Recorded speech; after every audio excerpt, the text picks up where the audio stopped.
ಸಾಧಕಃ ಆಪಾದಮೌಲಿಪರ್ಯಂತಂ ಗುರುಣಾಂ ಆಕೃತಿಂ ಸ್ಮರೇತ್ ತೇನ ವಿಘ್ನಾಃ ಪ್ರಣಶ್ಯಂತಿ ಸಿದ್ಧ್ಯಂತಿ ಚ ಮನೋರಥಾಃ.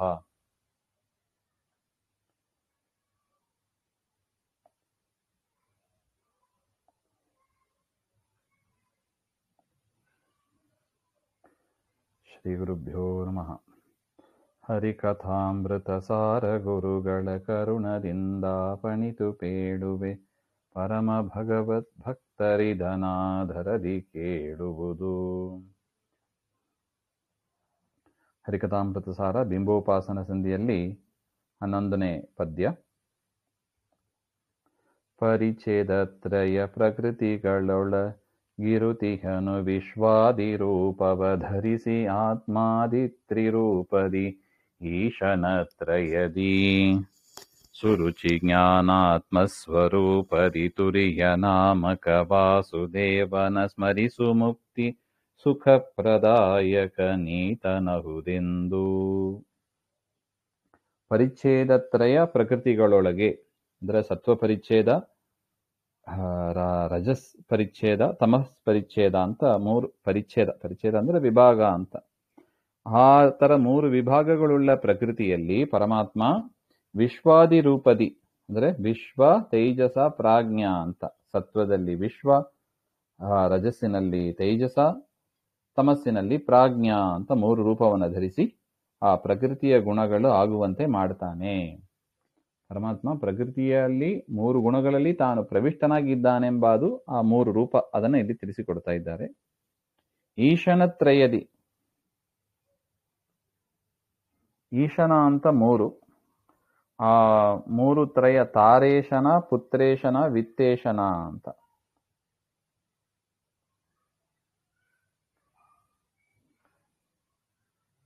ಮಕ್ಕಳು, ಸಂಪತ್ತು, ಹೆಂಡತಿ, ಹೆಂಡತಿ ಮಕ್ಕಳು, ಸಂಪತ್ತು ಅಂತ 3. ಈ ತರ ಈಶನತ್ರಯ ಅಂತ ಹೇಳ್ತಾರೆ. ಅದರಲ್ಲಿ ಪರಮಾತ್ಮ 3 ರೂಪದಿಂದ ಇದ್ದಾನೆ. ಆತ್ಮ, ಅಂತರಾತ್ಮ, ಪರಮಾತ್ಮ ಹಾಗೆ ಅಂತ ಇದ್ದು ಅವುಗಳನ್ನ ರಕ್ಷಣೆ ಮಾಡ್ತಾನೆ ಅಂತ. ಇನ್ನು ಸುರುಚಿ, ವಿಶೇಷವಾದ ಪ್ರಕಾಶಮಯನಾದ ಆ ಶ್ರೀಹರಿ ಜ್ಞಾನಾತ್ಮ ಸ್ವರೂಪದಿ, ಜ್ಞಾನಾತ್ಮ ಎನ್ನುವ ಹೆಸರಿನಿಂದ ತುರ್ಯನಾಮಕನಾದ ಆ ವಾಸುದೇವನು, ವಾಸುದೇವ ಮೂರ್ತಿಯನ್ನು ಈತನು ಮುಕ್ತಿ ಸುಖ ಪ್ರದಾಯಕ, ಮುಕ್ತಿ ಸುಖವನ್ನ ಕೊಡತಕ್ಕವನು ಅಂತ ಹೇಳ್ತಾರೆ. ಅಹುದೆಂದು ಸ್ಮರಿಸು. ಈ ರೀತಿಯಾಗಿ ಈ ರೂಪಗಳನ್ನ ನಾವು ಚಿಂತನೆ ಮಾಡಬೇಕು ಅಂತ ಅರ್ಥ.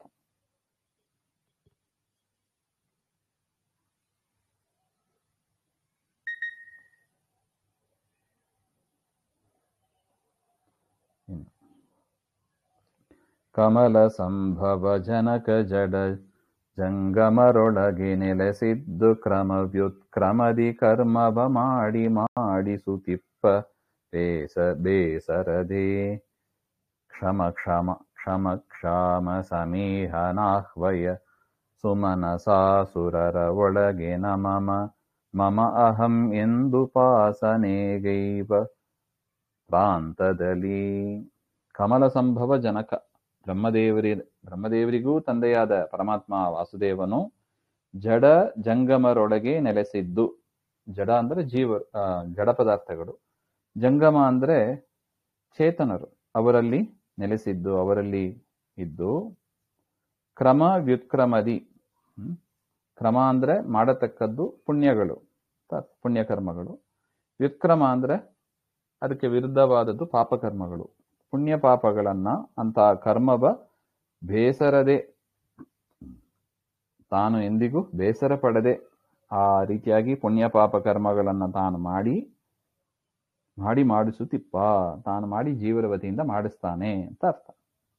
ಇನ್ನು ಕ್ಷಮ ಸಹಸ್ರನಾಮದಲ್ಲಿ ಬರ್ತದೆ ನೋಡಿ, ಕ್ಷಮ ಸಮೀಹನಃ ಹಾಗೆ. ಕ್ಷಮ ಅಂದ್ರೆ ಕ್ಷಮೆ ಮಾಡುವವನು, ಕ್ಷಮಾ ಸಮುದ್ರ ಅಂತ ಹೇಳ್ತೀವಿ ನೋಡಿ.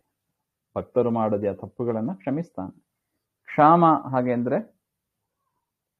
ಪ್ರಳಯ ಕಾಲದಲ್ಲಿ ಎಲ್ಲಾ ಪ್ರಾಣಿಗಳನ್ನು ಸೂಕ್ಷ್ಮ ರೂಪ ಉಳ್ಳವರನ್ನಾಗಿ ಮಾಡಿಸಿ ತನ್ನ ಉದರದಲ್ಲಿ ಇಟ್ಕೋತಾನೆ. ಅದರಿಂದ ದೇವರಿಗೆ ಕ್ಷಾಮ ಅಂತ ಹೆಸರು. ಸಮೀಹನ ಅಂದ್ರೆ ಸೃಷ್ಟಿಯಾದಿ ಕರ್ಮಗಳನ್ನ ಮಾಡುವುದರಲ್ಲಿ ಇಚ್ಛೆ ಉಳ್ಳವ. ಈಹ ಅಂದ್ರೆ ಇಚ್ಛೆ ಅಂತ ಅರ್ಥ. ಸಮೀಹ ಒಳ್ಳೆ ಇಚ್ಛೆ, ಸೃಷ್ಟಿಯಾದಿಗಳನ್ನ ಮಾಡಬೇಕು ಹಾಗೆ ಅಂತ ದೇವರ ಇಚ್ಛೆ ಇದೆ. ಅದರಿಂದ ಅವನಿಗೆ ಸಮೀಹನಃ ಅಂತ ಹೆಸರು. ಕ್ಷಮ ಸಮೀಹನಃ ಅಂತ ಸಹಸ್ರನಾಮದ ವ್ಯಾಖ್ಯಾನ ನೋಡಿ ಇದು. ಈ ರೀತಿಯಾಗಿ ಹೆಸರುಗಳಿಂದ ಪರಮಾತ್ಮ ಸುಮನಸ ಅಸುರರೊಳಗೆ, ದೇವತೆಗಳು, ಅಸುರರು, ನಿತ್ಯ ಸಂಸಾರಿಗಳು ಅಂತ 3 ವಿಧವಾದ ಜೀವರಾಶಿಗಳಲ್ಲಿ ಇದ್ದು, ಯಾವ ರೂಪದಿಂದ? ಕ್ಷಮ ಸಮೀಹನಃ ಅಂತ ರೂಪಗಳಲ್ಲಿ ಇದ್ದು, ಅಹಂ ನಾನೇ ಪರಮಾತ್ಮ ಅಂತ ದೈತ್ಯರಲ್ಲಿ, ಮಮ ಅಂದರೆ ನನ್ನ ಹೆಂಡತಿ ನನ್ನ ಮಕ್ಕಳು ಎಂಬ ಗರ್ವದಿಂದ ನಿತ್ಯ ಸಂಸಾರಿಗಳಲ್ಲಿ, ನ ಮಮ ನಂದು ಯಾವುದು ಇಲ್ಲ, ಇದೆಲ್ಲವೂ ಪರಮಾತ್ಮನದ್ದೇ, ಹೆಂಡರು ಮಕ್ಕಳು ನಿನ್ನ ತೊಂಡರೆಂಬರು ಹಾಗೆ ಅಂತ ನಂದು ಯಾವುದು ಇಲ್ಲವೇ ಇಲ್ಲ, ಇಲ್ಲಿ ಎಲ್ಲ ಪರಮಾತ್ಮನದ್ದು ಅಂತ ಸಾತ್ವಿಕರಾಗಿ ದೇವತೆಗಳು ಕೂಡ ಪ್ರಾಂತದಲ್ಲಿ ಕೊನೆಗಾಲದಲ್ಲಿ ಈ ಉಪಾಸನೆಗೈವ, ಈ ರೀತಿಯಾದ ಒಂದು ಉಪಾಸನೆ ಬರುವಂತೆ ಮಾಡ್ತಾನೆ. ನೋಡಿ, ಇದೇ ಸೂಕ್ಷ್ಮ ವಿಚಾರ ಇದು. 3 ವಿಧವಾದ ಜೀವರಾಶಿಗಳ ಥಾಟ್ ಪ್ರೋಸೆಸ್ ಹೇಗಿರುತ್ತದೆ, ಅವ್ರು ಹೇಗೆ ಚಿಂತನೆ ಮಾಡ್ತಾರೆ ಹಾಗೆಂದ್ರೆ, ದೈತ್ಯರು ಏನಂತ ಚಿಂತನೆ ಮಾಡ್ತಾರೆ? ಅಹಂ, ನಾನೇ ದೇವರು ಹಾಗೆ ಅಂತ ಚಿಂತನೆ ಮಾಡ್ತಾರೆ. ಇನ್ನು ರಾಜಸ ಜೀವರು ಮಮ ಅಂದ್ರೆ ಇದೆಲ್ಲ ನನ್ನದು ಅಂತ ಚಿಂತನೆ ಮಾಡ್ತಾರೆ. ಸಾತ್ವಿಕರು ನ ಮಮ, ಇದ್ಯಾವುದು ನಂದಲ್ಲ, ಅಹಂ ಮಮ ನ ಮಮ, ಈ ರೀತಿಯಾದ ಒಂದು ಚಿಂತನೆಯಿಂದ 3 ವಿಧವಾದ ಜೀವರಾಶಿಗಳು ಆ ರೀತಿಯಾದ ಚಿಂತನೆ ಬರುವಂತೆ ಮಾಡಿ ಕೊನೆಗಾಲದಲ್ಲೂ ಅವರು ಪರಮಾತ್ಮನನ್ನ ಹಾಗೆ ಚಿಂತನೆ ಮಾಡ್ತಾರೆ. ಆ ರೀತಿಯಾಗಿ ಚಿಂತನೆ ಮಾಡಿ ನಾನೇ ದೇವರು ಅಂತಾನೆ ಚಿಂತನೆ ಮಾಡ್ತಾರೆ ಮಾಡಿ ದೈತ್ಯರು. ಸಾತ್ವಿಕರು ನಮಮ, ಇದು ಯಾವುದೂ ಕೂಡ ನನ್ನದಲ್ಲ. ನೋಡಿ, ಅನೇಕ ವ್ರತಾನುಷ್ಠಾನ ಮಾಡುವಾಗೆಲ್ಲ ಉಪಾಯನ ದಾನ ಕೊಡ್ಬೇಕು, ಉಪಾಯನ ದಾನ ಅಂತ ಹೇಳಿ ಕೊಡ್ತೀವಿ. ಏನ್ ಮಾಡ್ತೀವಿ? ಶ್ರೀ ಲಕ್ಷ್ಮೀನಾರಾಯಣ ಇದಂ ನಮಮ, ಹೋಮ ಹವನ ಮಾಡುವಾಗೆಲ್ಲ ನಮಮ ಅಂತ ಹೇಳ್ತೀವಿ. ನೋಡಿ, ನಂದಲ್ಲ, ಇದು ಯಾವುದು ನಂದಲ್ಲ, ಇದೆಲ್ಲ ದೇವರದು ಹಾಗೆ ಅಂತ. ಅದು ಸರಿಯಾದ ಚಿಂತನೆ, ಎಲ್ಲ ದೇವರದು ಅಂತ ಚಿಂತನೆ ಇರಬೇಕು ಅಂತ ಈ ರೀತಿಯಾಗಿ ಉಪಾಸನೆಯನ್ನ ಮಾಡ್ತಾರೆ.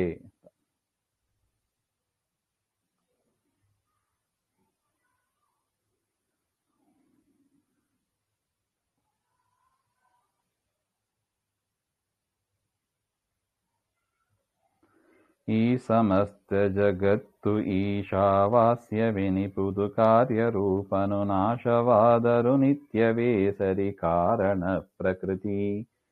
ಶ್ರೀಶಗೆ ಜಡ ಪ್ರತಿಮೆಯೆನಿಪುದು ಮಾಸದೊಮ್ಮೆಗು ಸನ್ನಿಧಾನವು ವಾಸವಾಗಿಹ ನಿತ್ಯಶಾಲ ಗ್ರಾಮದೋಪಾಧಿ.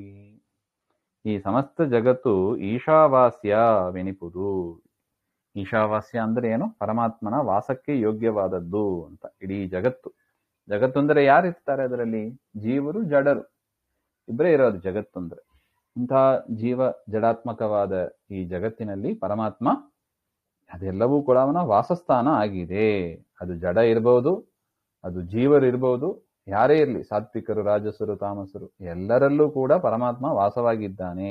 ಈಶಾವಾಸ್ಯಂ. ಇನ್ನು ಕಾರ್ಯರೂಪವಾದ ಅಂದ್ರೆ ಪರಮಾತ್ಮನಿಂದ ಸೃಷ್ಟಿಸಲ್ಪಟ್ಟ ಈ ಜಗತ್ತು ನಾಶವಾದರೂ, ಪ್ರಳಯ ಕಾಲದಲ್ಲಿ ನಾಶವಾಗುತ್ತದೆ, ಆದರೂ ಕೂಡ ಕಾರಣ, ಈ ಜಗತ್ತಿಗೆ ಕಾರಣವಾದದ್ದು ಯಾವುದು? ಪ್ರಕೃತಿಯ 3 ಗುಣಗಳು ಅಂತ ನಾವು ನೋಡಿದ್ದೀವಿ. ಆ ಪ್ರಕೃತಿ ನಿತ್ಯವೇ ಸರಿ, ಅದು ಸೂಕ್ಷ್ಮ ರೂಪದಲ್ಲಿ ಇದ್ದೇ ಇರ್ತದೆ. ಇಡೀ ಜಗತ್ತು ಪ್ರಳಯ ಆದರೂ ಕೂಡ ಪ್ರಕೃತಿಯ ಆ 3 ಗುಣಗಳು ಅದು ನಿತ್ಯವೇ ಆಗಿರುತ್ತದೆ, ಸೂಕ್ಷ್ಮ ರೂಪದಲ್ಲಿ ಇರುತ್ತದೆ ಅಂತ. ಅದರಿಂದ ಕಾರ್ಯಪ್ರಪಂಚವಾದ ಈ ಜಗತ್ತು ನಾಶವಾದರೂ ಕೂಡ ಕಾರಣ ಪ್ರಪಂಚವಾದ ಅಂದ್ರೆ ಈ ಜಗತ್ತಿಗೆ ಕಾರಣವಾದ ಪ್ರಕೃತಿ ಅದು ನಿತ್ಯವೇ ಆಗಿದೆ. ಅದೇ ಆ ಪ್ರಕೃತಿಯಿಂದ ಮತ್ತು ಈ ಮುಂದಿನ ಕಲ್ಪದಲ್ಲಿ ಪರಮಾತ್ಮ ಮತ್ತೊಂದು ಜಗತ್ತನ್ನ ಸೃಷ್ಟಿ ಮಾಡ್ತಾನೆ ಅಂತ ಅರ್ಥ. ಶ್ರೀಶಗೆ ಲಕ್ಷ್ಮೀಪತಿಯಾದ ಪರಮಾತ್ಮನಿಗೆ ಜಡ ಪ್ರತಿಮೆ ಎನಿಪುದು. ಆ ಪ್ರಕೃತಿಯೇ ಜಡ ಪ್ರತಿಮೆ ಅಂತ ಅರ್ಥ. ಅದರಿಂದ ಇಡೀ ಜಗತ್ತು ದೇವರ ಪ್ರತಿಮೆಯೇ ಆಗಿಬಿಟ್ಟಿದೆ. ದೇವರಿಲ್ಲ, ವ್ಯತ್ಯಾಸ ಇದೆ ನೋಡಿ. ದೇವರ ಪ್ರತಿಮೆಯೇ ಹೊರತು ಇಡೀ ಜಗತ್ತು ಏನಲ್ಲ, ಈ ಜೀವ ಇರ್ಬೋದು, ಜಡ ಇರ್ಬೋದು, ದೇವರಲ್ಲ. ದೇವರ ಪ್ರತಿಮೆ ಅಂತ ಅಂದ್ರೆ ಏನರ್ಥ? ಆ ಜೀವ ಜಡರ ಒಳಗೆ ಪರಮಾತ್ಮ ಇದ್ದಾನೆ ಅಂತ ನಾವು ಚಿಂತನೆ ಮಾಡಬೇಕೆ ಹೊರತು ಜಡವೇ ದೇವರು ಅಥವಾ ಜೀವರೇ ದೇವರು ಹಾಗೆ ಅಂತ ನಾವು ಚಿಂತನೆ ಮಾಡಬಾರದು. ಜಡ ಪ್ರತಿಮೆ ಏನಕ್ಕೆ? ಅದರಿಂದ ಪ್ರಕೃತಿಯಿಂದ ಶುರು ಮಾಡಿ ಎಲ್ಲವೂ ಕೂಡ ದೇವರ ಪ್ರತಿಮೆ. ಸನ್ನಿಧಾನವು ಮಾಸದೊಮ್ಮೆಗೂ, ಆ ಪರಮಾತ್ಮನ ಸನ್ನಿಧಾನ ಎಂದಿಗೂ ಕಡಿಮೆ ಆಗೋದಿಲ್ಲ, ನಾಶ ಆಗೋದಿಲ್ಲ ಅಂತಾರೆ ನೋಡಿ. ಶಾಲಗ್ರಾಮದೋಪಾದಿ, ಹೇಗೆ ಶಾಲಿಗ್ರಾಮದಲ್ಲಿ ಪರಮಾತ್ಮನ ಸನ್ನಿಧಾನ ನಿತ್ಯ ಇರುತ್ತದೋ ಅದೇ ರೀತಿಯಾಗಿ ಎಲ್ಲ ಪದಾರ್ಥಗಳಲ್ಲೂ ಕೂಡ ಪರಮಾತ್ಮನ ಸನ್ನಿಧಾನ ನಿತ್ಯದಲ್ಲೂ ಇದ್ದೇ ಇರುತ್ತದೆ ಅಂತ ಅರ್ಥ.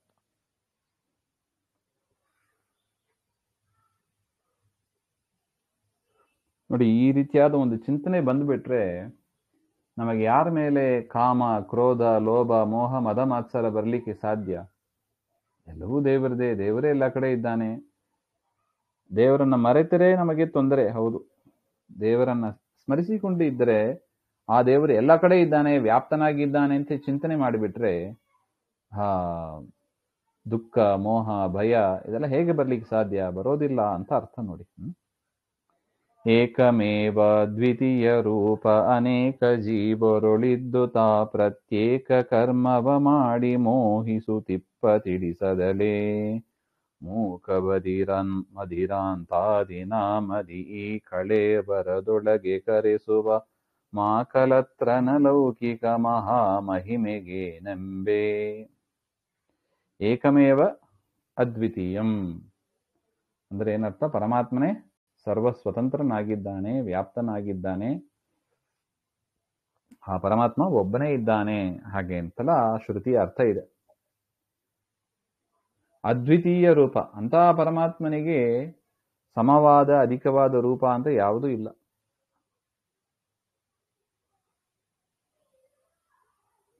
ಅಂದರೆ ಪರಮಾತ್ಮನನ್ನು ಬಿಟ್ರೆ ಮತ್ತೊಂದು ಸ್ವತಂತ್ರವಾದ ವಸ್ತು ಈ ಜಗತ್ತಿನಲ್ಲಿ ಇಲ್ಲವೇ ಇಲ್ಲ ಹಾಗೆ ಅಂತ ಅರ್ಥ. ಏಕಮೇವ ಅದ್ವಿತೀಯಂ. ಇದನ್ನ ಬೇರೆ ರೀತಿಯಾಗಿ ವ್ಯಾಖ್ಯಾನ ಮಾಡಿದವರು ಇದ್ದಾರೆ. ಪರಮಾತ್ಮ ಒಬ್ಬನೇ ಸತ್ಯ, ಮಿಕ್ಕಿದೆಲ್ಲ ಸುಳ್ಳು ಹಾಗೆ ಅಂತ ವ್ಯಾಖ್ಯಾನ ಮಾಡಿದವರು ಇದ್ದಾರೆ. ಆದರೆ ಈ ಶ್ರುತಿ, ಇದು ವೇದವಾಕ್ಯ. ಇದು ವೇದವಾಕ್ಯಕ್ಕೆ ಈ ರೀತಿಯಾಗಿ ಅರ್ಥ ಮಾಡಬಾರ್ದು. ಏಕಮೇವ ಅದ್ವಿತೀಯಂ ಅಂದ್ರೆ ಏನರ್ಥ? ಪರಮಾತ್ಮ ಒಬ್ಬನೇ ಸ್ವತಂತ್ರನಾಗಿದ್ದಾನೆ, ಪರಮಾತ್ಮನನ್ನು ಬಿಟ್ಟು ಇನ್ನೊಂದು ಸಮನಾದ ಅಧಿಕವಾದ ವಸ್ತು ಇಲ್ಲ, ಮತ್ತೊಂದು ಸ್ವತಂತ್ರವಾದ ವಸ್ತು ಬೇರೆ ಯಾರೂ ಇಲ್ಲ ಹಾಗೆ ಅಂತಾನೆ ಅರ್ಥ ಮಾಡಬೇಕು. ಯಾಕೆ? ಪರಮಾತ್ಮ ಒಬ್ಬನೇ ಇದ್ದಾನೆ, ಮಿಕ್ಕಿದ ಯಾವುದು ಇಲ್ಲ ಅಂತ ವ್ಯಾಖ್ಯಾನ ಮಾಡಿದರೆ, ಜಗತ್ತು ಸುಳ್ಳು ಅಂತ ವ್ಯಾಖ್ಯಾನ ಮಾಡಿದರೆ ಅನೇಕ ಪ್ರಮಾಣಗಳಿಗೆ, ತರ್ಕಗಳಿಗೆ ವಿರೋಧ ಬರ್ತದೆ. ಅದರಿಂದ ಆ ರೀತಿಯಾಗಿ ವ್ಯಾಖ್ಯಾನ ಮಾಡಬಾರ್ದು ಅಂತ ಗುರುಗಳು ಮಾಡಿ ತೋರಿಸ್ತಾರೆ ನೋಡಿ. ಈ ರೀತಿಯಾಗಿ ವ್ಯಾಖ್ಯಾನ ಮಾಡಬೇಕು. ಈ ರೀತಿಯಾಗಿ ಪರಮಾತ್ಮ ಅನೇಕ ಜೀವರೊಳಿದ್ದು, ಅನೇಕ ಜೀವರಾಶಿಗಳಲ್ಲಿದ್ದು ತಿಳಿಸದಲೆ ನೋಡಿ, ದೇವರಿದ್ದಾನೆ ಅಂತ ಯಾರಿಗೂ ಕಾಣಿಸೋದಿಲ್ಲ. ಕಾಣಿಸದೆ ಪ್ರತ್ಯೇಕ ಕರ್ಮವ, ಪ್ರತಿಯೊಂದು ಮಾಡತಕ್ಕ ಉಸಿರಾಟ, ಕೂಡೋದು, ಮಲಗೋದು, ನಿಲ್ಲೋದು, ಇರೋದು, ಎಲ್ಲಾ ಕರ್ಮಗಳಲ್ಲೂ ಕೂಡ ತಾನಿದ್ದು ಮೋಹಿಸುತ್ತಿಪ್ಪ. ಜೀವರಿಗೆ ಏನು ಭ್ರಾಂತಿ ಬರ್ತದೆ, ತಾವೇ ಮಾಡ್ತೀವಿ ಅಂತ ಭ್ರಾಂತಿ ಬರುವಂತೆ ಮಾಡಿಸ್ಬಿಡ್ತಾನೆ ದೇವರು. ಈ ಕಳೆಯವರದೊಳಗೆ ಮತ್ತೆ ಅದು ಶಾಸ್ತ್ರ ಕೇಳಬೇಕು. ಶಾಸ್ತ್ರ ಕೇಳಿದ್ರೇ ಅರ್ಥ ಆಗ್ತದೆ. ಓ, ಪರಮಾತ್ಮ ಅಂತ ಒಬ್ಬ ಇದ್ದಾನೆ, ತತ್ವದೇವತೆಗಳು ಅಂತ ಇದ್ದಾರೆ, ಅವರು ಒಳಗಿದ್ದು ಮಾಡಿಸ್ತಾರೆ ಹಾಗೆಂಬ ಎಚ್ಚರ ನಮಗೆ ಬರೋದೇ ಆಗ. ಇಲ್ಲದಿದ್ರೆ ಮೋಹದಲ್ಲೇ ಇರ್ತೀವಿ. ನಾವು ನಾನೇ ಮಾಡಿದ್ದು ಅಂತಾನೆ ತಿಳ್ಕೊಂಡಿರ್ತೀವಿ. ಅಂತ ಈ ಶರೀರದಲ್ಲಿ ಮೂಕ ಬದಿರ ಅಂತ ನಾಮದಿ. ಮೂಕ ಅಂದ್ರೆ ಮಾತಾಡ್ಲಿಕ್ಕೆ ಬರದೇ ಇರುವವರು, ಬದಿರ ಅಂದ್ರೆ ಕಿವಿ ಕೇಳಿಸದೇ ಇರುವವರು, ಅಂಧ ಅಂದ್ರೆ ಕಣ್ಣು ಕಾಣದೇ ಇರುವವರು. ಕೆಲವರಿಗೆ ಮಾತಾಡಕ್ ಬರೋದಿಲ್ಲ, ಕೆಲವರಿಗೆ ಕೇಳಿಸೋದಿಲ್ಲ, ಕೆಲವರಿಗೆ ಕಣ್ಣಿಲ್ಲ. ಈ ರೀತಿಯಾಗಿ ನಾನಾ ಹೆಸರು, ಮೂಕ, ಬದಿರ, ಅಂಧ ಅಂತ, ಇದೆಲ್ಲ ಯಾರ ಹೆಸರು? ದೇವರದ್ದೇ ಹೆಸರು ಅಂತ. ದೇವರಿಗೆ ಬಾಯಿ ಇಲ್ಲದವ ಅಂತ ಅರ್ಥ ಮಾಡಬಾರ್ದು. ಇಂಥ ಬಾಯಿ ಇಲ್ಲದವರನ್ನ ತನ್ನ ಅಧೀನದಲ್ಲಿ ಇಟ್ಟುಕೊಂಡಿದ್ದಾನೆ, ಅವರ ಒಳಗಿದ್ದಾನೆ, ಅದರಿಂದ ದೇವರಿಗೂ ಕೂಡ ಆ ಹೆಸರು ಅಂತ. ದೇವರಲ್ಲಿ ಗುಣ ಬರುವಂತೆ ವ್ಯಾಖ್ಯಾನ ಮಾಡಬೇಕೇ ಹೊರತು ದೋಷ ಬರುವಂತೆ ವ್ಯಾಖ್ಯಾನ ಮಾಡಬಾರದು. ಅದು ಶ್ರುತಿಗೆ ಸಮ್ಮತ ಅಲ್ಲ, ಪುರಾಣಗಳ ವಿರೋಧ ಬರುತ್ತದೆ ಮತ್ತೆ. ಅದರಿಂದ ಮೂಕ, ಬದಿರ, ಅಂಧ ಹಾಗೆಂತಲ್ಲ ದೇವರದೇ ಹೆಸರು. ಅದರ ಏನರ್ಥ ಹಾಗೆಂದ್ರೆ, ದೇವರು ಮೂಕನಾಗಿದ್ದಾನೆ ಅಂತ ತಿಳಿಯಬಾರ್ದು.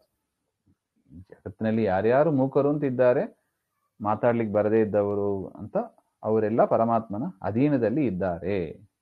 ಅಲ್ಲ, ಅಧೀನದಲ್ಲಿ ಇದ್ರೆ ದೇವರಿಗೆ ಹೆಂಗ ಆ ಹೆಸರು ಬರುತ್ತದೆ ಅಂದ್ರೆ, ಯಾರ ಅಧೀನದಲ್ಲಿ ವಸ್ತುಗಳಿದೆಯೋ ಆ ವಸ್ತುವಿನ ಹೆಸರು ಆ ಅಧೀನದಲ್ಲಿ ಇರುವವರಿಗೂ ಬರುತ್ತದೆ. ನೋಡಿ, ನಾವು ಹಿಂದೆ ನೋಡಿದ್ದೀವಿ ಇದು. ರೋಡಲ್ಲಿ ತರಕಾರಿ ಮಾರ್ತಾರೆ, ಗಾಡಿಯಲ್ಲಿ ಇಟ್ಕೊಂಡು ಹೋಗ್ತಾರೆ. ನಾವು ಅವ್ರನ್ನ ಏನಂತ ಕರಿತೀವಿ?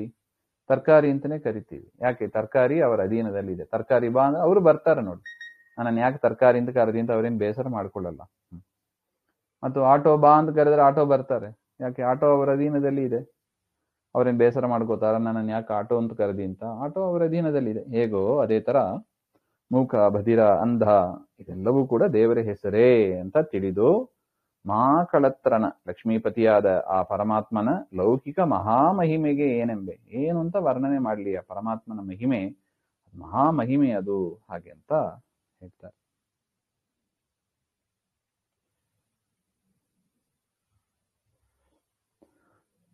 ಇನ್ನು ವಿಷ್ಣು ಸಹಸ್ರನಾಮದಲ್ಲಿ ಬರುವ ಕೆಲವು ಹೆಸರು ಲೋಕಬಂಧುರ್, ಲೋಕನಾಥೋ, ಮಾಧವೋ, ಭಕ್ತವತ್ಸಲಹ ಅಂತ ಬರುತ್ತದೆ.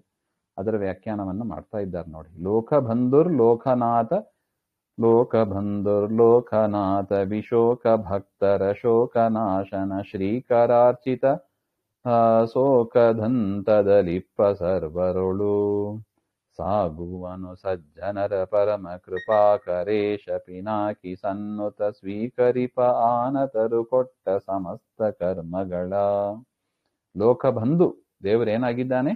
ಎಲ್ಲಾ ಪ್ರಾಣಿಗಳಿಗೂ ಬಂಧು ಆಗಿದ್ದಾನೆ. ಎಷ್ಟು ಒಳ್ಳೆ ಪದ ನೋಡಿ. ಅದರಿಂದ ಯಾರು ಅನಾಥರು ಅಂತ, ಬಂಧು ಬಾಂಧವರಿಲ್ಲ ಅಂತ ದುಃಖ ಪಡ್ಲಿಕ್ಕೆ ಇಲ್ಲ. ದೇವರೇನಾಗಿದ್ದಾನೆ? ಲೋಕಬಂಧು. ನಿಮಗೆ ಏನ್ ಬೇಕು ದೇವರಲ್ಲಿ ಕೇಳಿ ಕೊಡ್ತಾನೆ. ಹಾಗೆ ಶಾಲಿಗ್ರಾಮಾದಿಗಳ ಪೂಜೆ ನಿರಂತರ ಮಾಡಿಬಿಟ್ರೆ ನಮಗೆ ದೊಡ್ಡ ಬಂಧು ಬಾಂಧವ ಪರಮಾತ್ಮನೇ. ಲೋಕನಾಥ, ನನಗೆ ಒಬ್ಬ ನಾಥ ಇಲ್ಲ ಅಂತ ಯಾರು ಚಿಂತನೆ ಮಾಡಬೇಕಾಗಿಲ್ಲ. ಲೋಕದಲ್ಲಿ ಯಾರ್ಯಾರಿದ್ದಾರೆ ಎಲ್ಲರಿಗೂ ಅವನೇ ನಾಥ. ಲೋಕಬಂಧು ದೇವರು, ಲೋಕನಾಥನು ದೇವರು. ಆ ಪರಮಾತ್ಮ ಏನಾಗಿದ್ದಾನೆ? ವಿಶೋಕ ಅಂದ್ರೆ ಶೋಕ ಇಲ್ಲದವ, ದುಃಖ ಇಲ್ಲದವನಾಗಿದ್ದಾನೆ ಅಂತ ಅರ್ಥ. ಮತ್ತು ಭಕ್ತರ ಶೋಕ ನಾಶನ, ವಿಶೋಕ ಎಂಬುದಕ್ಕೆ ಅದು ಒಂದು ಅರ್ಥ ಇದೆ. ತಾನೂ ದುಃಖ ಇಲ್ಲದವ, ತನ್ನ ಭಕ್ತರ ಶೋಕವನ್ನು ಕೂಡ ಪರಿಹಾರ ಮಾಡುವವ ಅಂತ. ನೋಡಿ, ಭಕ್ತರ ಶೋಕವನ್ನ ಪರಿಹಾರ ಮಾಡಬೇಕು ಅಂದ್ರೆ ತಾನು ಶೋಕ ಇಲ್ಲದವನಾಗಬೇಕು. ಅವನಿಗೆ ಶೋಕ ಹೋಗಿಲ್ಲ ಅಂದ್ರೆ ಭಕ್ತರ ಶೋಕವನ್ನು ಏನು ಹೋಗಲಾಡಿಸ್ತಾನೆ? ಸಾಧ್ಯ ಇಲ್ಲ. ಒಬ್ಬರಿಗೆ 100 ರೂಪಾಯಿ ಕೊಡಬೇಕು ಅಂದ್ರೆ ಫಸ್ಟ್ ನಮ್ಮಲ್ಲಿ 100 ರೂಪಾಯಿ ಇರಬೇಕು. ನಮ್ಮಲ್ಲಿ ಇದ್ರೆ ಏನಾದ್ರು ಕೊಡ್ಬೋದು, 100 ರೂಪಾಯಿ ಕೊಡ್ಬೋದು. ನಮ್ಮಲ್ಲೇ 100 ರೂಪಾಯಿ ಇಲ್ಲ ಅಂದ್ರೆ 100 ರೂಪಾಯಿ ಕೊಡ್ಲಿ ಹೇಗೆ ಬರ್ತದೆ? ಅದೇ ತರ ದೇವರಲ್ಲಿ ಶೋಕ ಇಲ್ಲ. ಅದೇ ತರ ದೇವರನ್ನ ನಂಬಿದ ಭಕ್ತರಿಗೂ ಕೂಡ ಶೋಕ ಇಲ್ಲ ಅಂದ್ರೆ ಆಟೋಮೆಟಿಕ್ ಆಗಿ ದೇವರಲ್ಲಿ ಶೋಕ ಇಲ್ಲ ಅಂತಾನೆ ಬರುತ್ತದೆ. ಶ್ರೀಕರಾರ್ಚಿತ, ಲಕ್ಷ್ಮಿಯಿಂದ ಪೂಜಿಸಲ್ಪಡುವವ. ಶ್ರೀಕರ ಅಂದ್ರೆ ಲಕ್ಷ್ಮಿಯ ಕರ, ಲಕ್ಷ್ಮಿಯ ಕರದಿಂದ ಪೂಜಿಸಲ್ಪಡುವವ ಅಂತ ಅರ್ಥ. ಸರ್ವರಲ್ಲೂ ಶೋಕದಂತದಲ್ಲಿ ಇಪ್ಪ, ಎಲ್ಲರಲ್ಲೂ ಕೂಡ ಸಂಬಂಧ ಪಡದಂತೆ. ಯಾವ ಪದಾರ್ಥದ, ಎಲ್ಲ ಪದಾರ್ಥದಲ್ಲೂ ಇದ್ದಾನೆ, ಆದರೆ ಆ ಪದಾರ್ಥದ ಇಂಪ್ಯಾಕ್ಟ್, ಅದರಿಂದ ಒಂದು ಪ್ರಭಾವ ಅದು ದೇವರಿಗೆ ಆಗೋದಿಲ್ಲ. ಅಗ್ನಿಯಲ್ಲಿ ಇರ್ತಾನೆ, ಆದರೆ ಅಗ್ನಿ ಸುಡುತ್ತದೆ, ಅಗ್ನಿಯಲ್ಲಿ ಇರತಕ್ಕ ಪರಮಾತ್ಮ ಸುಡೋದಿಲ್ಲ. ಹಾಗೆ ಪರಮಾತ್ಮನನ್ನು ಸುಡ್ಲಿಕ್ಕೆ ಸಾಧ್ಯ ಇಲ್ಲ. ಆ ಥರ ಎಲ್ಲ ಕಡೆ ಆ ಥರ ಇಟ್ಕೋಬೇಕು. ಅದರಿಂದ ನಿಷಿದ್ಧ ಪದಾರ್ಥದಲ್ಲಿ ದೇವರಿದ್ದಾನೋ ಅಲ್ಲವೋ ಹಾಗೆಂಬ ಚಿಂತನೆ ಎಲ್ಲ ಬೇಡ. ದುಷ್ಟರಲ್ಲಿ ದೇವರಿದ್ದಾನೋ ಇಲ್ಲವೋ ಆ ಚಿಂತನೆ ಬೇಡ. ದೇವರು ಎಲ್ಲೇ ಇರಲಿ, ಎಲ್ಲ ಕಡೆ ಇದ್ದಾನೆ, ಎಲ್ಲೇ ಇರಲಿ, ಆ ಪದಾರ್ಥಗಳಿಂದ ಆಗತಕ್ಕ ಒಂದು ಪ್ರಭಾವ ಅದು ದೇವರಿಗೆ ಆಗೋದಿಲ್ಲ. ಅದು ಒಳ್ಳೆ ಪದಾರ್ಥ ಇರ್ಬೋದು, ಕೆಟ್ಟ ಪದಾರ್ಥ ಇರ್ಬೋದು. ಆ ಪದಾರ್ಥಗಳ ಒಂದು ಪ್ರಭಾವ ಅದು ದೇವರಿಗೆ ಇರೋದಿಲ್ಲ. ಆ ರೀತಿಯಾಗಿ ಇದ್ದು ಪರಮಾತ್ಮ ಪರಮ ಕೃಪಾಕರ, ಪರಮ ಕರುಣಾಳು, ಈಶ, ಎಲ್ಲರಿಗೂ ಕೂಡ ಒಡೆಯನಾಗಿ ಸಜ್ಜನರ ಸಾಗುವನು, ಸಜ್ಜನರನ್ನ ರಕ್ಷಣೆ ಮಾಡ್ತಾನೆ. ಪಿನಾಕಿ ಸನ್ನುತ, ಪಿನಾಕಿ ಅಂದ್ರೆ ಪಿನಾಕ ಉಳ್ಳವರು. ಪಿನಾಕ ಅಂತ ಧನುಸ್ಸಿನ ಹೆಸರು, ರುದ್ರದೇವರ ಧನುಸ್ಸಿಗೆ ಪಿನಾಕ ಅಂತ ಹೆಸರು. ಪಿನಾಕ ಉಳ್ಳವರು ಪಿನಾಕಿ. ಆ ಪಿನಾಕಿ ಸನ್ನುತ, ರುದ್ರದೇವರಿಂದ ನಮಸ್ಕರಿಸಲ್ಪಟ್ಟ ಆ ಪರಮಾತ್ಮ, ಆ ಅನತರ ಕೊಟ್ಟ, ಭಕ್ತರು ಸಮರ್ಪಿಸಿರುವ ನಮಸ್ಕಾರ ಮಾಡಿ ಕೊಟ್ಟಂತ ಆ ಸಮಸ್ತ ಕರ್ಮಗಳನ್ನು ಪರಮಾತ್ಮ ಸ್ವೀಕಾರ ಮಾಡ್ತಾನೆ. ಅದರಿಂದ ಕರ್ಮಗಳನ್ನು ಸಮರ್ಪಣೆ ಮಾಡಲಿಕ್ಕೆ ಪೂರ್ವದಲ್ಲಿ ಏನ್ ಮಾಡಿರಬೇಕು? ಪ್ರದಕ್ಷಿಣೆ ನಮಸ್ಕಾರ ಮಾಡಬೇಕು. ಪ್ರದಕ್ಷಿಣೆ ನಮಸ್ಕಾರ ಮಾಡಿ ದೇವರಿಗೆ ಆ ಕರ್ಮಗಳನ್ನು ಸಮರ್ಪಣೆ ಮಾಡಿದರೆ ದೇವರು ಅದನ್ನು ಸ್ವೀಕಾರ ಮಾಡ್ತಾನೆ. ಅನತರು ಕೊಟ್ಟ ಸಮಸ್ತ ಕರ್ಮಗಳ ಅಂತ. ಅದರಿಂದ ತಲೆ ಬಾಗಿ ಕೊಡಬೇಕು.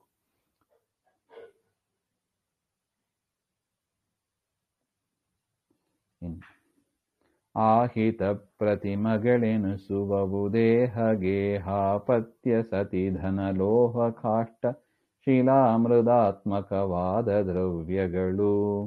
ಸ್ನೇಹದಲ್ಲಿ ಪರಮಾತ್ಮ ಎನಗಿತ್ತೀಹನೆಂದರಿದನು ದಿನದಿ ಸಮ್ಮೋಹಗೊಳಗಾಗದಲೆ ಪೂಜಿಸು ಸರ್ವನಾಮಕನ.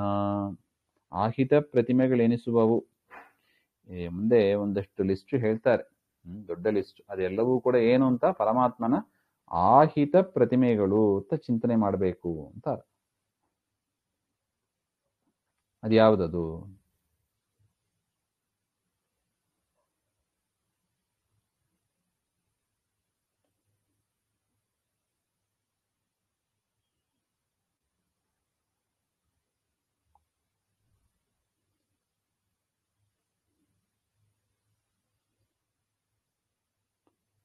ಒಂದು ನಿಮಿಷ.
ಆಹಿತ ಪ್ರತಿಮೆಗಳು ಅಂದರೆ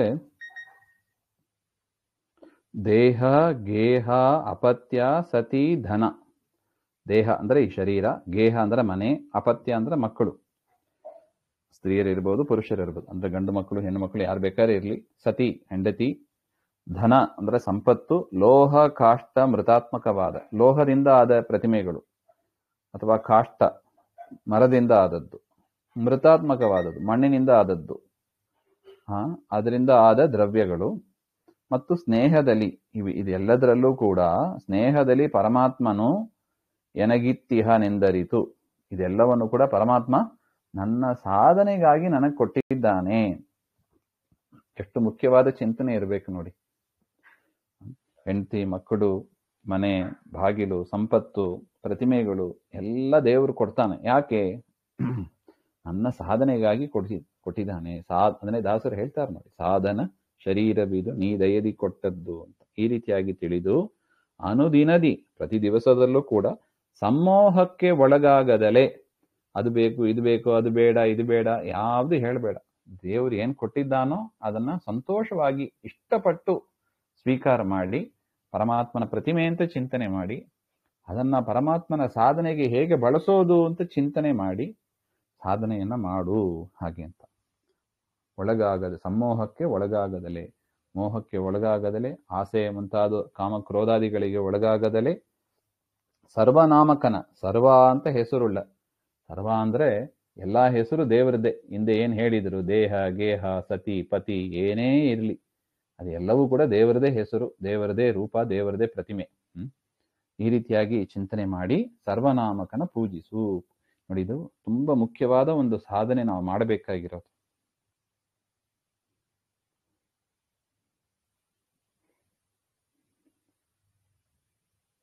ನೋಡಿ, ಆ ಹಿತ, ಹಿತ ಅಂದ್ರೆ ಒಳ್ಳೆಯದು, ಭಾರಿ ಹಿತವಾದದ್ದು. ಆ ಸಮ್ಯಕ್ ಹಿತ, ನಮಗೆ ಒಳ್ಳೆ ಮಾರ್ಗದಲ್ಲಿ ಕರೆದೊಯ್ಯತಕ್ಕ ಪ್ರತಿಮೆಗಳು ಇವುಗಳು ಅಂತ. ಅದನ್ನ ಪರಮಾತ್ಮ ಸಾಧನೆಗಾಗಿ ನಮಗೆ ಕೊಟ್ಟಿದ್ದಾನೆ.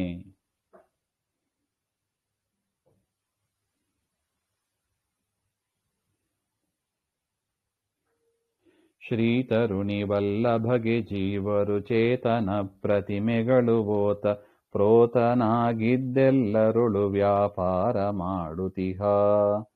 ಹೋತ ಸರ್ವೇಂದ್ರಿಯಗಳೊಳು ಸಂಪ್ರೀತಿಯಿಂದುಂಡುಣಿಸಿ ವಿಷಯ ನಿರ್ವಾತ ದೇಶಗದೀಪದಂತದಲಿಪ್ಪ ನಿರ್ಭಯದಿ. ಶ್ರೀತರುಣಿ ವಲ್ಲಭಗೆ, ಶ್ರೀತರುಣಿ ಅಂದರೆ ನಿತ್ಯ ತರುಣದಲ್ಲಿ ಇರತಕ್ಕ ಲಕ್ಷ್ಮೀದೇವಿಗೆ, ವಲ್ಲಭ ಪ್ರಿಯನಾದ ಪರಮಾತ್ಮ ಶ್ರೀಹರಿ, ಜೀವರು ಆ ಶ್ರೀವಲ್ಲಭಗೆ, ಆ ಪರಮಾತ್ಮನಿಗೆ ಜೀವರು ಚೇತನ ಪ್ರತಿಮೆಗಳು. ಎರಡು ಪ್ರತಿಮೆ ಇದೆ, ಚೇತನ ಪ್ರತಿಮೆ, ಜಡ ಪ್ರತಿಮೆ, ಹಾಗೆ ಅಂತ. ಈ ಜೀವರೆಲ್ಲ ಏನಾಗ್ತಾರೆ? ಚೇತನ ಪ್ರತಿಮೆಗಳು ಅಂತ ಅರ್ಥ. ಚೇತನ ಪ್ರತಿಮೆಗಳು ಅಂತ ನಾವು ತಿಳ್ಕೋಬೇಕು. ತಿಳಿದು ಎಲ್ಲರೊಳು ಓತಪ್ರೋತನಾಗಿದ್ದು ವ್ಯಾಪಾರ ಮಾಡುತ್ತಿಹ. ಯಾಕೆ? ಅವರಿದ್ದಾರೆ, ಯಾರು ಇಲ್ಲ ಹೇಳಿ? ನಮ್ಮ ಕಣ್ಣು ಮುಂದೆ ಇದ್ದಾರೆ ಅಂದ್ರೆ ಅವರಿದ್ದಾರೆ, ಉಸಿರಾಡ್ತಾ ಇದ್ದಾರೆ. ಹಾಗಂದ್ರೆ ಏನರ್ಥ? ಆ ವ್ಯಾಪಾರಗಳನ್ನ ಪರಮಾತ್ಮ ಮಾಡ್ತಾ ಇದ್ದಾನೆ, ಪರಮಾತ್ಮನ ಸನ್ನಿಧಾನ ಪಾತ್ರರು, ಹಾಗೆ ಅಂತ. ಇಲ್ಲದಿದ್ರೆ ಅವರು ಇರೋದು ಹೇಗೆ, ಉಸಿರಾಡೋದು ಹೇಗೆ, ನೋಡೋದು ಹೇಗೆ, ಮಾತಾಡೋದು ಹೇಗೆ? ಅದನ್ನೆಲ್ಲ ಅವ್ರು ಮಾಡ್ತಾ ಇದ್ದಾರೆ ಅಂದ್ರೆ ಏನರ್ಥ? ಒಳಗೆ ಪರಮಾತ್ಮ ಇದ್ದು ಮಾಡ್ತಾನೆ, ಅದರಿಂದ ಮಾಡ್ತಾ ಇದ್ದಾರೆ. ಅದರಿಂದ ಇವರೆಲ್ಲರೂ ಕೂಡ ಪರಮಾತ್ಮನ ಪ್ರತಿಮೆ, ಹಾಗೆ ಅಂತ ಚಿಂತಿಸಬೇಕು. ಸರ್ವೇಂದ್ರಿಯಗಳಳು ಹೋತ ಎಲ್ಲ ಇಂದ್ರಿಯಗಳಲ್ಲೂ ಕೂಡ ಹೋತ ಎನ್ನುವ ಹೆಸರಿನಿಂದ, ಯಾಕಂದ್ರೆ ಅದು ಯಜ್ಞ. ಇಂದ್ರಿಯಗಳು ಅದು ತೈಜಸವಾದದ್ದು, ಅದು ಅಗ್ನಿಯಾದದ್ದು, ಅಗ್ನಿಭೂತವಾದದ್ದು. ಅದರೊಳಗೆ ಆ ವಿಷಯ ಪದಾರ್ಥಗಳನ್ನ ಹೋಮ ಮಾಡ್ತೀವಿ. ಕಣ್ಣಿನಿಂದ ಒಂದು ನೋಡ್ತೀವಿ ಅಂದ್ರೆ ಅದು ಒಂದು ಯಜ್ಞವಾಗ್ತದೆ. ಯಾಕೆ? ಕಣ್ಣು ಅದು ತೈಜಸ ಪದಾರ್ಥ, ಅದರಲ್ಲಿ ಆ ವಿಷಯ ಪದಾರ್ಥಗಳನ್ನ ನಾವು ಹೋಮಿಸಬೇಕು, ಹಾಗೆಂತ. ಈ ರೀತಿಯಾದ ಹೋಮವನ್ನ ಪರಮಾತ್ಮ ಮಾಡ್ತಾನೆ. ಅದರಿಂದ ಅವನಿಗೆ ಹೋತ ಅಂತ ಆ ಹೆಸರಿನಲ್ಲಿ ಇದ್ದು, ಸಂಪ್ರೀತಿಯಿಂದ ವಿಷಯ ಉಂಡುಣಿಸಿ, ಪ್ರೀತಿಯಿಂದ ವಿಷಯ ಭೋಗಗಳನ್ನ ತಾನು ಉಂಡು ಜೀವರಿಗೂ ಕೂಡ ಕೊಟ್ಟು ಪರಮಾತ್ಮ ನಿರ್ವಾತ ದೇಶಕ, ಗಾಳಿ ಇಲ್ಲದ ಸ್ಥಾನದಲ್ಲಿ, ನಿರ್ವಾತ ದೇಶಕ ದೀಪದಂದದಲ್ಲಿ, ಗಾಳಿ ಇಲ್ಲದ ಪ್ರದೇಶದಲ್ಲಿ ಒಂದು ದೀಪ ಹೇಗೆ ಹಚ್ಚಿಟ್ರೆ ಹೇಗಿರುತ್ತದೆ? ಚಲನವಲನ ಇರೋದಿಲ್ಲ ನೋಡಿ, ಸ್ಟ್ರೈಟ್ ಇರ್ತದೆ. ಹೇಗೆ ದೀಪ ಭಯ ಇಲ್ಲದೆ ಇರುತ್ತದೋ ಅದೇ ರೀತಿಯಾಗಿ ನಿರ್ಭಯದಿ ಪರಮಾತ್ಮ ಎಲ್ಲ ಕಡೆ ನಿರ್ಭಯನಾಗಿ ಇದ್ದಾನೆ, ಹಾಗೆ ಅಂತ.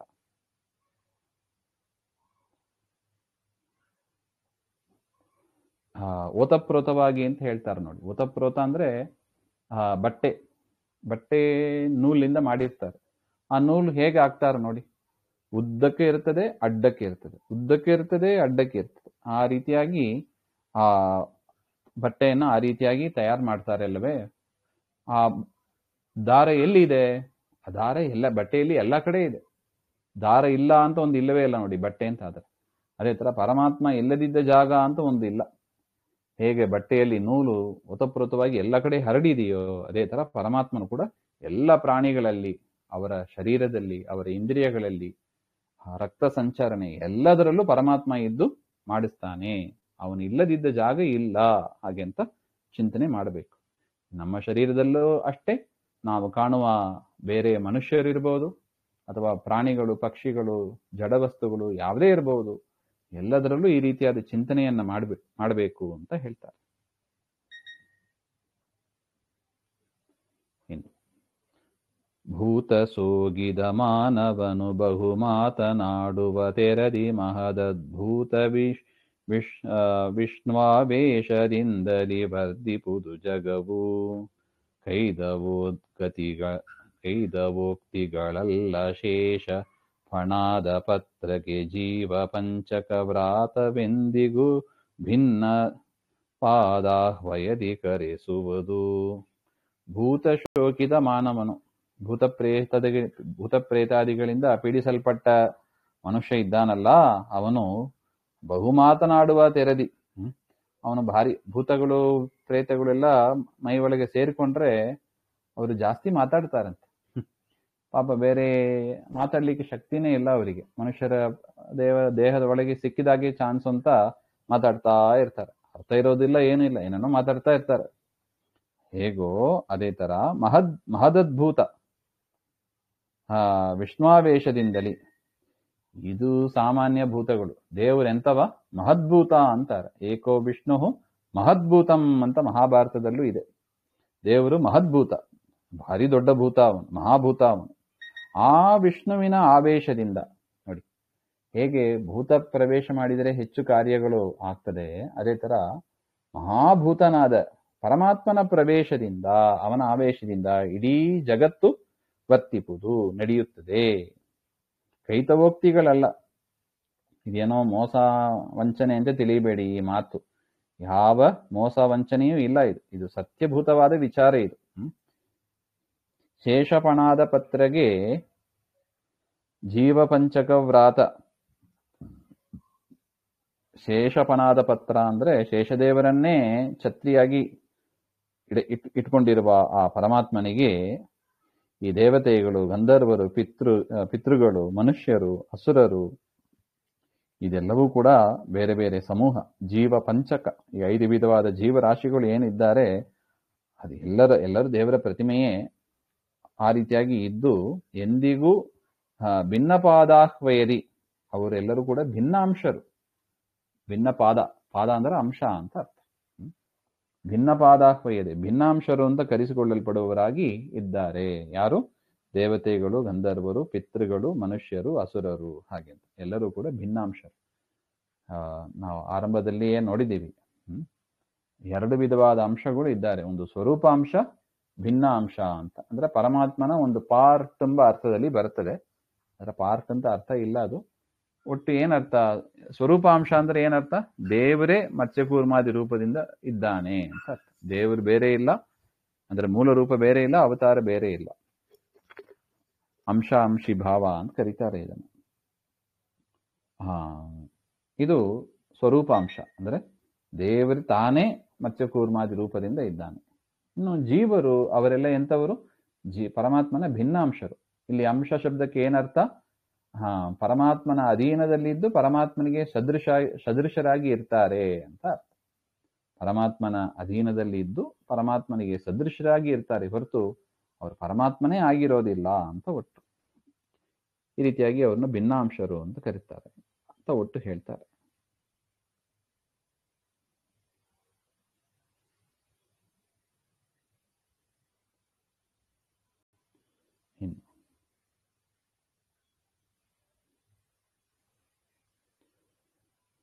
ದಿವಿಯಳು ಪವು 3 ಪಾದಗಳವಣಿಯೊಳಗಿಗುದೊಂದು ಈ ವಿಧ ಕವಿ ಬಿರೀಡಿದ ಕರೆಸುವ ಚತುಷ್ಪಾತು ತಾನೆಂದು ಇವನ ಪಾದ ಚತುಷ್ಟಯಗಳನುಭವಕ್ಕೆ ತಂದು ನಿರಂತರದಿ ಉದ್ಧವನ ಸಕ ಸರ್ವಾಂತರಾತ್ಮಕನೆಂದು ಸ್ಮರಿಸುತ್ತಿರು.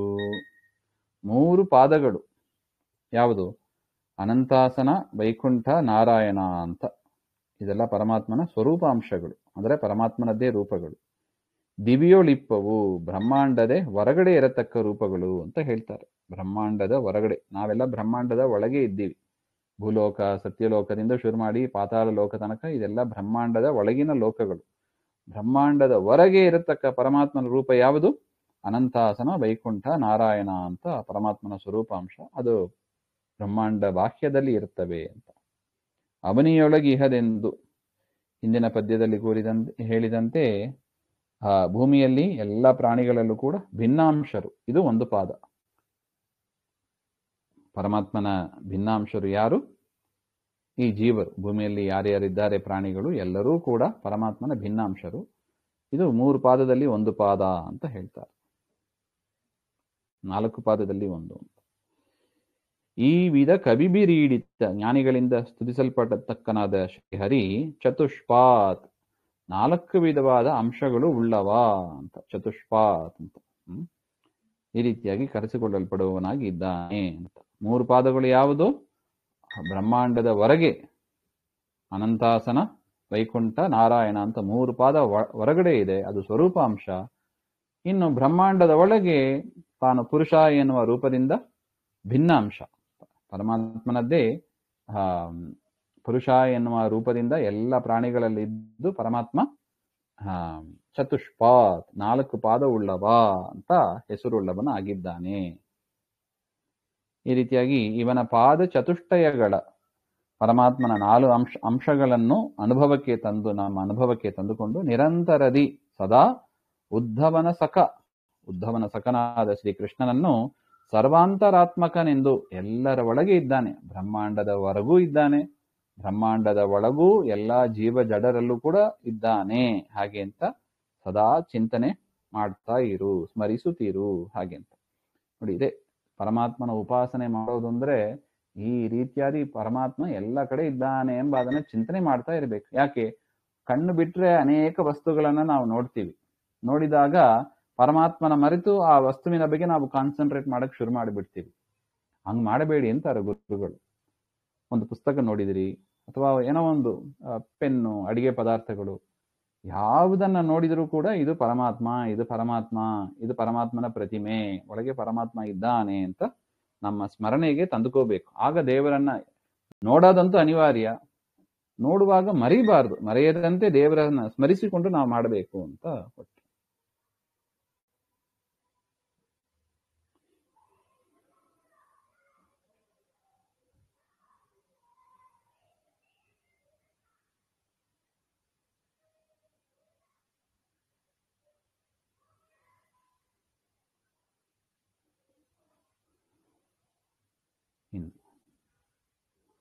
ವಂಶಭಾಗಲು ಪಿಳೆಯೆಗಂಡು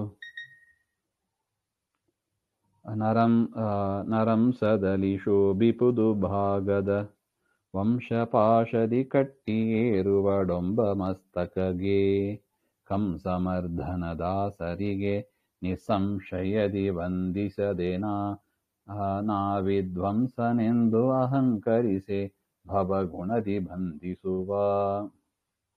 ವಂಶಭಾಗಲು ಬೆಳೆಯುವುದು ಕಂಡು. ವಂಶ ಅಂದ್ರೆ ದಪ್ಪವಾದ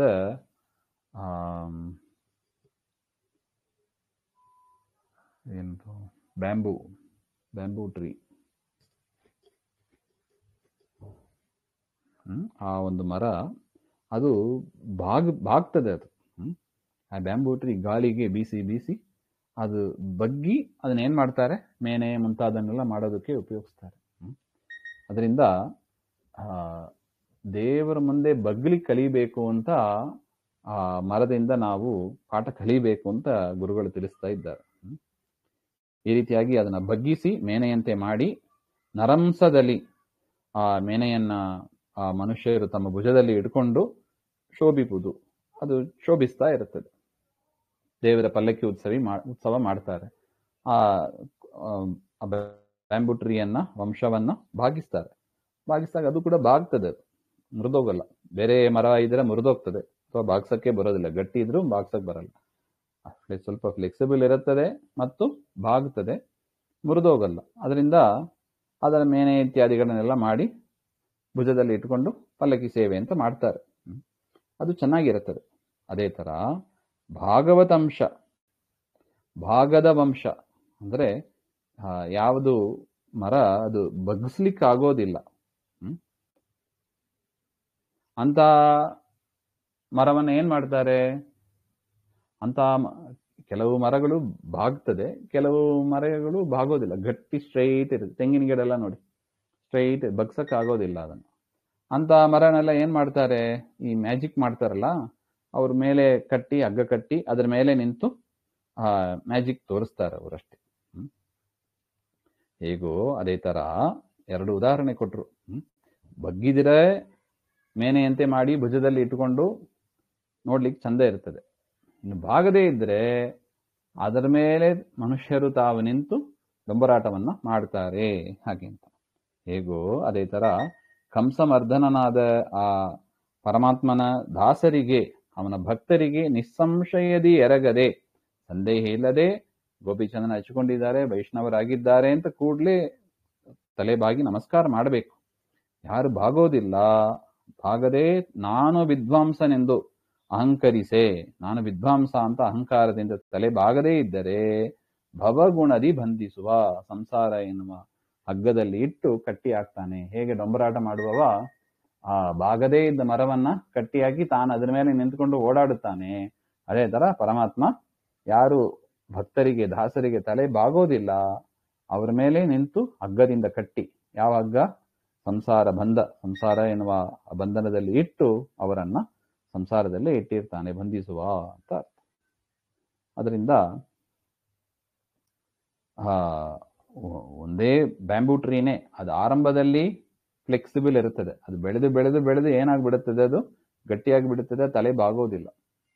ಅಂತಹ ಸಂದರ್ಭದಲ್ಲಿ ಡೊಂಬರಾಟ ಮಾಡುವವ ಅದನ್ನ ಕಟ್ತಾನೆ ಅಂತ ಆ ರೀತಿಯಾಗಿ ವ್ಯಾಖ್ಯಾನ ಮಾಡಿದ್ದಾರೆ.